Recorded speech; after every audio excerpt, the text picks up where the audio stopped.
Hello friends, welcome to my video. I hope आप सभी बहुत अच्छे होंगे। और जैसा कि आपने थंबनेल में देखा, हो सकता है किसी को थोड़ा बहुत वो स्ट्रेस हो, क्योंकि अब एग्ज़ाम्स बहुत पास आ गए हैं। तो थोड़ा स्ट्रेस हो सकता है कि अभी मेरे पास टाइम कम बचा है, अभी मेरी तैयारी एग्ज़ाम पॉइंट ऑफ व्यू से नहीं है, अभी मेरा होगा या नहीं होगा। तो देखिए, ज़रूर होगा। अगर आप आज से ये सोच लें कि मुझे करना है और ये मेरा लास्ट अटैम्प्ट है, तो ज़रूर होगा। क्योंकि मैं अपना एक्सपीरियंस अगर आपके साथ शेयर करूँ, जब मैंने सेकंड ग्रुप दिया था, तो उस टाइम पे मैं आर्टिकलशिप कर रही थी, जो कि मोस्टली बच्चे कर रहे होते हैं। जो अभी पुरानी वाली स्कीम में है, 3 इयर्स वाली आर्टिकलशिप वाली स्कीम में, वो मोस्टली बच्चे सेकंड ग्रुप के साथ साथ आर्टिकलशिप कर रहे होते हैं। हालांकि न्यू स्कीम जो है 2 इयर्स वाली, उसमें आपको आर्टिकलशिप के साथ सेकंड ग्रुप नहीं देना है। आपको आर्टिकलशिप आपकी स्टार्ट ही तभी होगी जब आप बोथ ग्रुप क्लियर कर लेंगे। तो अभी मोस्टली बच्चे क्योंकि उसी स्कीम में रजिस्टर्ड हैं, तो क्योंकि सेकंड ग्रुप देते टाइम आप आर्टिकलशिप में होते हैं, आपके पास पूरा टाइम स्टडी के लिए नहीं होता है, आपको लीव्स भी नहीं ज़्यादा मिल पाती हैं। तो इस वजह से थोड़ा सा स्ट्रेस हो जाता है। क्योंकि जैसे कि मैं बता रही थी कि मैं खुद आर्टिकलशिप कर रही थी जब मैं सेकंड ग्रुप दे रही थी, तो मेरे यहाँ पर 15 दिन की या 20 दिन की मैक्सिमम छुट्टी देते थे मेरे प्रिंसिपल। तो उसमें पढ़ाई मैनेज करना बहुत मुश्किल होता है। बट मैंने सिर्फ 20 डेज़ की लीव्स में ही अपना सेकंड ग्रुप क्लियर किया था। एंड ठीक ठाक मार्क्स आ गए थे। मैं ये नहीं कहूँगी कि बहुत अच्छे मार्क्स आए थे, ठीक ठाक मार्क्स आ गए थे। एक सब्जेक्ट में मेरी एग्जाम्शन थी, बाकी 2 सब्जेक्ट में मेरे अप्रॉक्स 50 मार्क्स थे। तो आप कर सकते हैं, बहुत अच्छे से कर सकते हैं, अगर आप एक रूटीन और स्ट्रेटजी बना लें और उसको आप डेडिकेटली फॉलो करें। ऐसा नहीं कि आपने बना लिया बट आप उसको फॉलो ही नहीं कर रहे। तो आप अगर एक स्ट्रेटजी बना लेंगे, उसको फॉलो करेंगे, तो डेफिनेटली आप कर सकते हैं। क्योंकि आप मोस्टली बच्चे करते हैं, मोस्टली बच्चे आप आर्टिकलशिप के साथ सेकंड ग्रुप क्लियर करते हैं। और छुट्टियों का सब जगह वही हाल है, छुट्टियाँ ज़्यादा नहीं मिलती हैं। कोशिश करिए कि आपको ये जो नेक्स्ट अक्टूबर मंथ है, उस पूरे मंथ की छुट्टी मिल जाए। बट अगर नहीं भी मिल पाती है, तो आप मेरे प्लान के अकॉर्डिंग अपने स्टडी प्लान बना सकते हैं, जो मैंने बनाया था। मैंने सिर्फ 20 डेज़ का अपना स्टडी प्लान बनाया था, और उसी प्लान के अकॉर्डिंग, क्योंकि मेरी आर्टिकलशिप जो थी वो मेरे घर से काफ़ी दूर थी, तो मैं उतना टाइम नहीं स्टडी को दे पाती थी आर्टिकलशिप के साथ साथ। तो मैंने सिर्फ 20 डेज़ में ही मेन पढ़ाई की थी। उससे पहले मैंने जस्ट एक गो थ्रू किया हुआ था एग्ज़ाम पॉइंट ऑफ व्यू से। जो एक डेडिकेट स्टडी चाहिए होती है, डेडिकेटली आवर्स आपको स्पेंड करने होते हैं स्टडी में, वो मैंने सिर्फ 20 डेज़ में ही किया था। तो वही मैं अपना स्टडी प्लान आपके साथ शेयर करने वाली हूँ। आई होप आपको बहुत हेल्प मिलेगी। एंड अगर आप इस स्टडी प्लान को फॉलो करते हैं, तो डेफिनेटली आप भी ज़रूर क्लियर करेंगे और बहुत अच्छे मार्क्स से करेंगे। तो जैसा कि मैंने बताया, मोस्टली बच्चे आर्टिकलशिप में होते हैं, छुट्टियां ज़्यादा नहीं मिल पाती है। तो हमारे पास अभी देखिए पूरा 1 मंथ है। 1 मंथ मीन्स 31 डेज़। बट मैंने ये जो प्लान बनाया है वो सिर्फ 3 वीक्स का है, मीन्स 21 डेज़ का। अगर आपके पास 20 डेज़ भी हैं, तो आप बहुत अच्छे से एग्ज़ाम पास कर सकते हैं। और अगर आपके पास 1 मंथ है, तो समझिए आपके पास 20 डेज़ का प्लान है, और उसको इम्प्लीमेंट करने के लिए आपको 31 डेज़ प्लस अभी ये सितंबर में भी जो हमारे पास 4-5 दिन है, ये आपको मिल रहे हैं। तो फिर आपके पास अप्रॉक्स 35 टू 38 डेज़ हो जाते हैं। और प्लान ये 21 डेज़ का है। अगर आप 21 डेज़ का प्लान इम्प्लीमेंट करते हो 31 डेज़ में या 35 डेज़ में, तो फिर आपके लिए बहुत अच्छी अपॉर्चुनिटी है। और अगर आज से आप ये स्टडी इस तरीके से करना स्टार्ट कर देते हैं, तो फिर आप बहुत अच्छे नंबर से अपना ग्रुप क्लियर कर सकते हैं। तो चलिए स्टार्ट करते हैं हम कि हमारा स्टडी प्लान क्या रहने वाला है। तो सबसे पहले, जैसे कि मैंने ऑलरेडी ग्रुप 1 की वीडियो डाली हुई है, वही नॉर्मल कि हमारा इस वीडियो का कंटेंट क्या होने वाला है, हमारी स्ट्रेटजी क्या रहेगी, वो होगा ABC एनालिसिस। जो आपके चारों सब्जेक्ट्स हैं, उनमें आपका ABC एनालिसिस उसका, और उसके बाद आपके इन 21 डेज़ में आपको कैसे 2 रिवीजन आपने मैनेज करने हैं, वो इसमें कवर होगा। उसके बाद कुछ टिप्स एंड ट्रिक्स एग्ज़ाम्स के लिए। तो चलिए स्टार्ट करते हैं। मेरी जो एजम्पशन है, जैसा कि मैंने बताया, फर्स्ट ग्रुप के लिए मेरी एजम्पशंस कुछ और थी, इस ग्रुप 2 के लिए मेरी एजम्पशंस कुछ और हैं। तो फर्स्ट एजम्पशन है कि आपने अपना सिलेबस कंप्लीट कर लिया है। एटलीस्ट आपकी कोचिंग्स वगैरह जो भी होनी थी वो कंप्लीट हो चुकी हैं आपकी। एक वीक बार आपने जस्ट गो थ्रू कर लिया है, whether in terms of coachings, और अगर आपको सेल्फ स्टडी थोड़ी बहुत करनी थी, चाहे कितने भी टाइम पहले करी हो, बस एक बार आप गो थ्रू हो चुके हैं सब्जेक्ट से, तो आप 1 महीने आपके लिए सफिशिएंट है तैयारी करने के लिए। नेक्स्ट, आपके पास at least 21 days means at least 3 weeks का टाइम आपके पास ऐसा है जिसमें आप ना तो कॉलेज जाते हैं ना ही आप आर्टिकलशिप कर रहे हैं, सिर्फ आपके पास स्टडी करने के लिए कम्प्लीटली 3 वीक्स 21 डेज़ अवेलेबल हैं। ये मेरी 3 एजम्पशन है। अगर ये तीन कंडीशंस आप सेटिस्फाई करते हैं तो पक्का आप इस प्लान को फॉलो करके अपने ग्रुप बहुत अच्छे मार्क्स से क्लियर कर सकते हैं। तो सबसे पहले सब्जेक्ट वाइज बाइफर्केशन करेंगे हम कि हमारे पास कितना टाइम अवेलेबल है और हम पर सब्जेक्ट पर चैप्टर कितना टाइम दे सकते हैं। तो देखिए हमारे पास टोटल 31 डेज़ हैं, लेकिन मैं आपको 28 डेज़ का 3 वीक्स का मीन्स 21 डेज़ का प्लान बताने वाली हूँ। अगर आपके पास 31 डेज़ हैं तो बहुत अच्छी चीज़ है, आपको पूरे 10 डेज़ एक्स्ट्रा मिल रहे हैं। लेकिन अगर आपके पास 21 डेज़ भी है तो भी ये प्लान आप अच्छे से इम्प्लीमेंट कर सकते हो और आपको अच्छा टाइम मिलेगा पर सब्जेक्ट। देखिए जैसे कि हम क्या करेंगे कि हमारे पास 3 वीक्स के, जैसे मैंने बताया कि 3 वीक्स की हमारी ये स्ट्रेटजी है, उसमें हम हर वीक में सिर्फ 6 दिन अपना फर्स्ट रिवीजन को देंगे और एक दिन कोई सा भी आप वीक का चूज़ कर लेंगे। उस एक दिन में आपने बाकी 6 दिन में जो पढ़ा है, जैसे कि हमारे पास हर दिन में 4 स्लॉट होंगे, एक स्लॉट हमारा 3 घंटे का, उसके बाद 4-4 घंटे के 3 स्लॉट हैं। तो उन चारों स्लॉटों में आपको एक एक सब्जेक्ट का जो आपने 6 दिन में पढ़ा वो आपको रिवीजन किया। अब आप बोलेंगे कि 4 घंटे में जो मैंने 6 दिन में पढ़ा है वो रिवाइज कैसे हो जाएगा। तो देखिए क्योंकि आपने वो जस्ट 6 दिन पहले या फिर मैं कहूँ 5 दिन पहले, 3 दिन पहले, क्योंकि आप कंटिन्यूसली पढ़ ही रहे हैं 1 to 6 डेज ऑफ वीक, आपको उसको रिवाइज़ करना है। तो क्योंकि अभी आपने वो रिसेंटली पढ़ा हुआ है तो वो आपको बहुत जल्दी रिवाइज़ हो जाएगा एंड 4 आवर्स सफिशिएंट होंगे आपको जो 6 दिन में पढ़ा है वो रिवाइज़ करने के लिए। एंड सेकेंड चीज़ मैं आपको बता दूँ कि अगर आप इस तरीके से रिवाइज़ करेंगे ना तो आपको एग्ज़ाम डेज़ में, जब एग्ज़ाम आपका एक्चुअल में एग्ज़ाम होगा और आपको एक दिन में सारा रिवाइज़ करना होगा, उसके लिए भी आपकी प्रिपरेशन हो जाएगी और वो एक दिन आप बहुत अच्छे से अपना सारा, या मैं कहूँ 80 to 90% सिलेबस आप कवर कर पाएंगे उस दिन में, क्योंकि आपने प्रैक्टिस की हुई है अपना 6 दिन का सिलेबस एक दिन में, वो भी 4 घंटे में कवर करने की। तो अगर आप ये स्ट्रेटजी फॉलो करेंगे तो आपके 2 रिवीजन तो हो ही जाएंगे, साथ ही साथ एग्ज़ाम से एक दिन पहले वाला रिवीजन करने की आपकी बहुत अच्छी प्रैक्टिस हो जाएगी। तो इसलिए हमें जो स्ट्रेटजी फॉलो करनी है वो ये कि 6 दिन हमें पढ़ना है एंड 7th डे हमें जो हमने 6 दिन में पढ़ा वो हमें रिवाइज़ करना है चारों सब्जेक्ट्स का।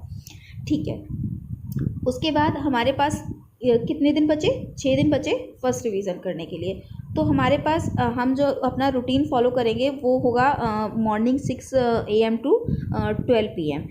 अब ये आपके अकॉर्डिंग एडजस्टेबल है। अगर आपको लगता है कि आप रात में ज़्यादा इफेक्टिवली पढ़ पाते हैं तो आप इसको शिफ्ट कर सकते हैं। आपको 18 आवर्स कोई भी दिन में सिलेक्ट कर लेने हैं, दिन में या रात में, जिस भी टाइम आपको लगता है कि आप बेटर अपना आउटपुट निकाल पाते हैं उस टाइम को आप सिलेक्ट कर लीजिए। ये एक जनरल पॉइंट ऑफ व्यू से टाइम है कि लाइक नॉर्मली लोग दिन में पढ़ना पसंद करते होंगे, शायद ये मेरी एजम्पशन है, क्योंकि मैं तो जितने अपने फ्रेंड्स को जानती हूँ, मेरे फ्रेंड सर्कल में मोस्टली सबका यही कहना है कि रात में ज़्यादा अच्छा आउटपुट आता है और पर्सनली मेरा भी यही मानना है, मेरा खुद का भी रात में ज़्यादा अच्छा आउटपुट आता है। तो आप अपने अकॉर्डिंगली टाइम एडजस्ट कर सकते हैं। हम इसको समझते हैं इस अकॉर्डिंग कि अगर हम मॉर्निंग 6 to 12 पढ़ रहे हैं तो आपको क्या करना है कि सुबह उठते ही 6 से 9 आपको एक थ्योरी सब्जेक्ट पकड़ना है, जैसे कि ऑडिट। क्योंकि आप जब सो के उठते हैं तो आपकी जो एनर्जी होती है वो बहुत अच्छी होती है और आप चीज़ों को बहुत अच्छे से समझ पाते हैं और उसको अच्छे से रिटेन कर पाते हैं, क्योंकि आपके पास एनर्जी बहुत अच्छी होती है जब आप सो के उठते हो, फ्रेश माइंड होता है आपका। तो आप सबसे पहले मेरी सलाह रहेगी आप थ्योरी स्टार्ट कीजिए, ऑडिट 6 to 9 आप ऑडिट पढ़िए, उसके बाद आप अपने मॉर्निंग के काम कर लीजिए 1 घंटे में। उसके बाद फिर आप 11 से फिर आप पढ़ने बैठ जाइए, फिर 2 बजे तक आपको पढ़ना है। अब आपने कम से कम 7 या 8 घंटे की स्टडी कर ली। अब आपको चाहिए एक ब्रेक, और ब्रेक लेने का स्पेशली इन एग्ज़ाम टाइम सबसे अच्छा तरीका अगर कुछ है तो वो है सोना।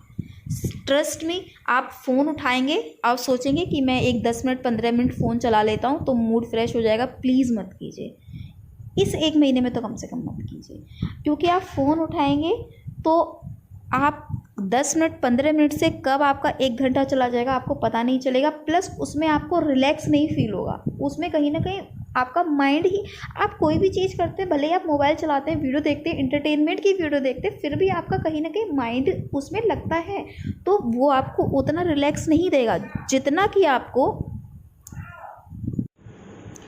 सोने से होगा, क्योंकि आप कोई भी काम करते हो उसमें आपकी एनर्जी कंज्यूम होती है, बट सोने से आपकी एनर्जी सेव होती है। तो आपको एग्ज़ाम टाइम पे अपनी एनर्जी सेव करने पे ध्यान देना है, ना कि अपनी एनर्जी कंज्यूम करने पे, क्योंकि आपकी एग्ज़ाम प्रिपरेशन ऑलरेडी आपकी एग्ज़ाम एनर्जी कंज्यूम कर रही है।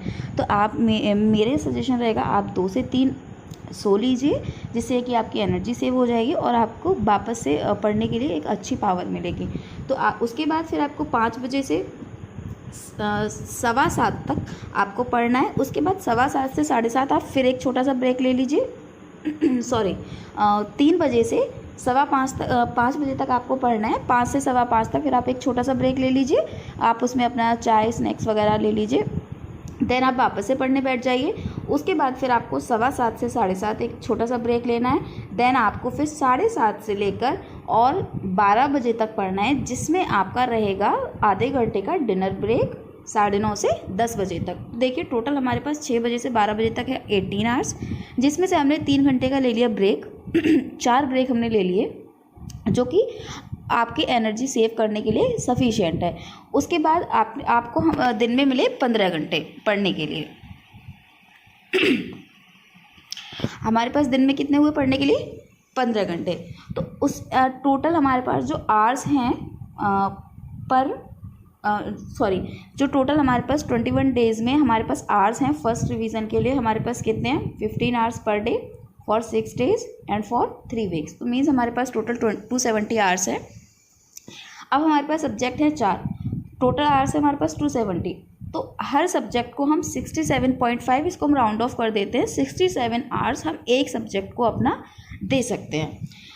अब हम देख लेते हैं कि हम हर सब्जेक्ट में पर चैप्टर कितना टाइम दे सकते हैं। देखिए एडवांस अकाउंट में 10 चैप्टर हैं, आप 6.5 घंटे एक चैप्टर को दे सकते हैं। एडवांस अकाउंट में ट्रस्ट में यहाँ पर आपको 21 डेज़ मिल रहे हैं, बट अगर आपकी ग्रिप अच्छी है तो आप एडवांस अकाउंट्स का टाइम अपना किसी और सब्जेक्ट में शिफ्ट कर सकते हैं, क्योंकि एडवांस अकाउंट के लिए 8 से 10 दिन बहुत सफिशिएंट हैं, क्योंकि एडवांस अकाउंट में सिलेबस कंपैरेटिवली कम है। अगर आप फर्स्ट ग्रुप की अकाउंटिंग देखें तो फर्स्ट ग्रुप में जो अकाउंट्स हैं तो, लेकिन आप उतना ध्यान मत दीजिए, आप अपना 21 डेज़ में आराम से धीरे धीरे कीजिए। आप 6.5 घंटे आपको पर चैप्टर मिल रहे हैं, जो कि बहुत अच्छा टाइम है। आप एक चैप्टर 6.5 घंटे में बहुत अच्छे से कवर कर सकते हैं। प्लस इसमें ABC एनालिसिस भी है, तो आप C कैटेगरी का आप कुछ टाइम सेव करके A या B कैटेगरी में इन्वेस्ट कर सकते हैं, तो उससे आपको आवर्स आप इंक्रीज़ भी कर सकते हैं। या फिर अगर आपकी ग्रिप अच्छी है अकाउंट्स में, आप 6.5 नहीं बल्कि आप 5 घंटे में कर पा रहे हैं एक चैप्टर, तो आप उस शिफ्ट करके किसी थ्योरी सब्जेक्ट में, या फिर FM एंड E को, जो कि थोड़ा सा लेंथी सब्जेक्ट है, आप उसमें शिफ्ट कर सकते हैं अपना टाइम। अकॉर्डिंगली आप एडजस्ट कर सकते हैं। रिजिड होने की ज़रूरत नहीं है आपको इस प्लान पे। आपको अपनी स्ट्रेंथ देखनी है, अपनी वीकनेस देखनी है। मेरी स्ट्रेंथ कहाँ पर है, मेरी वीकनेस कहाँ पर है। अगर आपकी स्ट्रेंथ किसी एक सब्जेक्ट में है, आप वहाँ से टाइम निकालिए, जहाँ पर आपकी वीकनेस है आप वहाँ पर इन्वेस्ट कीजिए। बस मुद्दा ये है कि आपके सारे सब्जेक्ट अच्छे से प्रिपेयर हो जाने चाहिए बस, और टाइम टेबल आपको एक बना लेना है जो आपको फॉलो करना है। बस ये 2 चीज़ें आपको करनी है और आपका ग्रुप क्लियर हो जाएगा। ऑडिट में हमारे पास 5 घंटे उसके लिए चैप्टर के लिए हैं। उसके बाद हमारे पास AIS SM में हमारे पास अगेन 5 आवर्स एक चैप्टर के लिए हैं। और FM एंड इको में आपके पास थोड़ा सा कम टाइम है, ज़्यादा नहीं, थोड़ा सा है बाकी सब्जेक्ट से, 4.5 घंटे। बट जैसा कि मैंने बताया, अगर आपकी किसी सब्जेक्ट में ग्रिप अच्छी है आप शिफ्ट भी कर सकते हैं। प्लस ABC एनालिसिस भी आपका वर्क करेगा। C एनालिसिस में आप थोड़ा सा कम टाइम दीजिए, तो आप यहाँ पर 4.5 को बढ़ा के 5 घंटे कर सकते हैं। ठीक है, तो फिर हम आगे चलते हैं। आगे अब मैंने चारों सब्जेक्ट के ABC एनालिसिस आपको दिए हुए हैं। आप वो चाहे तो मेरा ABC एनालिसिस आप फॉलो कर सकते हैं, या किसी भी फैकल्टी जिस पे आप ट्रस्ट करते हो, जिसको आप फॉलो करना चाहें, उसका ABC एनालिसिस आप फॉलो कर सकते हैं। मैं ये नहीं कहूँगी आप मुझे ही फॉलो कीजिए, जिसको आप पसंद करते हैं, जिसको आप एडमायर करते हैं, जिस पे आप ट्रस्ट करते हैं, उसको आप फॉलो कीजिए। बट सिर्फ आपको अपना ग्रुप क्लियर करने पे ध्यान देना चाहिए। मेरा सिर्फ मोटो ये है कि आप स्ट्रेस ना लें और अपना ग्रुप क्लियर करें। बस इतना काम अगर हो गया तो समझो मेरा ये वीडियो बनाना आ गया। जैसा कि आपको दिख रहा होगा मेरा गला थोड़ा सा बैठ गया है वीडियो बनाते बनाते, बट कोई स्ट्रेस नहीं है। आपका अगर हेल्प हो पा रही है तो that is all for me. तो आगे हम देख लेते हैं। एडवांस अकाउंट में आपके पास C कैटेगरी में 2 चैप्टर्स हैं, बायबैक और NBFC। NBFC बहुत छोटा सा चैप्टर है, 6.5 घंटे आई थिंक बहुत ज़्यादा है इसके लिए। और क्योंकि ये सी कैटेगरी में भी है, तो आप यहाँ से टाइम सेव करके ए या बी कैटेगरी में शिफ्ट कर सकते हैं। एंड सेकेंड चीज़,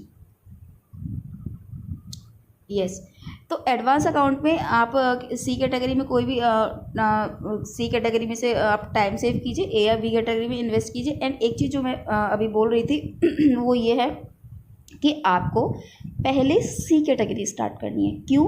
क्योंकि A and B category equally important है। इसको ए और बी कर दिया, इसका मतलब ये नहीं ए ज़्यादा और बी कम इंपॉर्टेंट है, नहीं, ए और बी इक्वली इंपॉर्टेंट है। ये सिर्फ एक कैटेगरी डिवाइड करने के लिए ए बी सी कर दिया है, बट सी थोड़ी सी कम इंपॉर्टेंट है, बट ए और बी इक्वली इंपॉर्टेंट है मेरे अकॉर्डिंग, अगर आप माने तो इसलिए आपको क्या करना है, आपको पहले सी कैटेगरी स्टार्ट करनी है। क्यों?